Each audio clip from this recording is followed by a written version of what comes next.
Welcome to my channel Putul's kitchen. সব সময়ের মতো আজকেও চলে আসলাম নতুন একটি রেসিপি নিয়ে। আর আজকের রেসিপিতে থাকছে সবজি পাকোড়া। আর এই সবজি পাকোড়া তৈরি করা একদমই ইজি একটা রেসিপি। তো এখানে আমি সবজি পাকোড়া তৈরি করার জন্য একটি মিক্সিং বোল নিয়েছি, আর পাশেই কিছু সবজি নিয়েছি। তো এখানে প্রথমেই এই মিক্সিং বোলের মধ্যে দিয়ে দেব হচ্ছে গ্রেট করা আলু। আর এই আলুগুলোকে একদম গ্রেটার দিয়ে গ্রেট করে নিয়েছি। আপনারা চাইলে একদম চিকন চিকন করে কেটে নিতে পারেন। তো এই গাজর নিয়েছি, গাজরকেও আমি সেমভাবে গ্রেটার দিয়ে গ্রেট করে নিয়েছি। আর পাকোড়ার জন্য ঠিক এভাবেই কুচি কুচি করে কেটে নিতে হবে। এখানে কিছু সিম নিয়েছি আমি, আর এখন বাজারে কিন্তু সিম পাওয়া যায়। তো এখানে কিছু পেঁয়াজ কলি আর কিছু পেঁয়াজ কুচি নিয়েছি। তো আপনাদের হাতের কাছে যে সবজিগুলো থাকবে তা দিয়েই আপনারা খুব সহজে এই সবজি পাকোড়া তৈরি করে নিতে পারবেন। তো এখানে নিয়েছি কিছু কাঁচা মরিচ কুচি করে নিয়েছি। তো ঝালটা আপনাদের টেস্ট অনুযায়ী দিবেন, বাড়িয়ে অথবা কমিয়ে। তো এখন আমি এখানে এই সবজিগুলোকে একটু লবণ দিয়ে একটু মেখে নেব। তো এখন দিয়ে দেব হচ্ছে ধনেপাতা। তো সব শেষে ধনেপাতা দিয়ে তারপর এখানে আমি অল্প পরিমাণে দিয়ে দেবো আর কি স্বাদ মতো লবণ। তো এখন আমি এই সবগুলো সবজিগুলোকে হাত দিয়ে ভালোভাবে একটু মেখে নেব, তাহলে এই সবজি থেকে অনেকটা পানি উঠে আসবে। তো এই তো সবজিগুলোকে মেখে নিয়েছি। এখন শুকনো যে উপকরণগুলো আছে সেগুলো দেওয়ার পালা। তো প্রথমেই আমি দিয়ে দিলাম হচ্ছে হলুদের গুঁড়ো অল্প পরিমাণে, হাফ টেবিল চামচ মরিচের গুঁড়ো, হাফ টেবিল চামচ আর কি আদা রসুন বাটা। তো এখন যেটা দেব সেটা হচ্ছে ময়দা। তো ময়দা আসলে সবার হাতের কাছেই থাকে, সবার ঘরেই কম বেশি থাকে। কর্নফ্লাওয়ারটা আসলে সবার হাতের কাছে থাকে না সব সময়।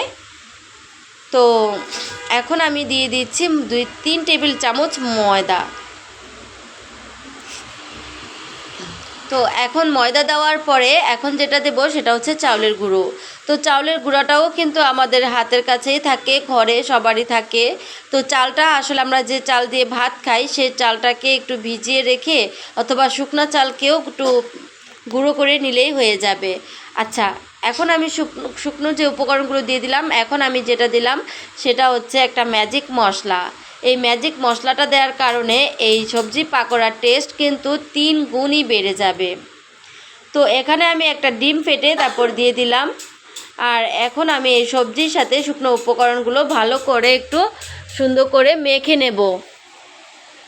তারপর হচ্ছে ভালো করে তো আমি মেখে নিয়েছি। আর একদমই কিন্তু সবজি পাকোড়ার জন্য কিন্তু ডোটা একদমই পারফেক্টভাবে রেডি হয়ে গেছে। তো এখন আমরা চলে যাব কিচেনে আমি একটা প্যানের মধ্যে হচ্ছে রান্নার রেগুলার সয়াবিন তেল দিয়েছি। আর এই তেলটাকে আমি হালকা গরম করে নেব, বেশি গরম করা যাবে না, তাহলে পাকোড়াগুলো চুলাতে যখন দেব এই যে এভাবে করে আমি দিয়ে নিচ্ছি, একটু দেখে তারপর হচ্ছে বুঝে নেবেন। আমরা এভাবে করে একটু হাত দিয়ে ভালো করে যেভাবে আমরা পেঁয়াজও তৈরি করি তো সেমভাবেই কিন্তু আমি পাকোড়াগুলো তৈরি করে নিচ্ছি। তো যেটা বলছিলাম আর কি, তেলটা কিন্তু বেশি গরম করা যাবে না, চুলার আঁচটা একদম কমিয়ে তারপর হচ্ছে এই পাকোড়াগুলো ভাজতে হবে। তো আমি সেম প্রসেসে আবার এই পাকোড়াগুলো সবগুলো দিয়ে দিব প্যানের মধ্যে।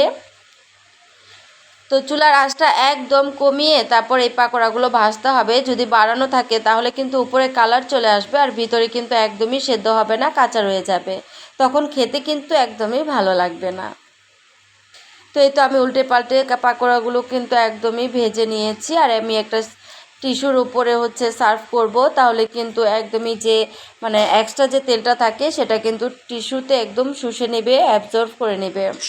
তো এই তো আমি কিন্তু পাকোড়াগুলো টিস্যুর উপরে সার্ভ করছি, তারপর আমি একটা সার্ভিং ডিশে তারপর হচ্ছে সার্ভ করে নেব। তো এইভাবে করে আমি সবগুলো পাকোড়া ভেজে নিয়েছি। আলহামদুলিল্লাহ আমার কিন্তু সবগুলো পাকোড়া একদমই ভাজা হয়ে গেছে। আর এই পাকোড়াগুলো দেখতে যেমন সুন্দর লাগছে, খেতেও কিন্তু তার চেয়ে বেশি টেস্টি। আর এত পরিমাণে মানে মজা হয়, গরম গরম এই পাকোড়া খেতে অসম্ভব মজাদার হয়।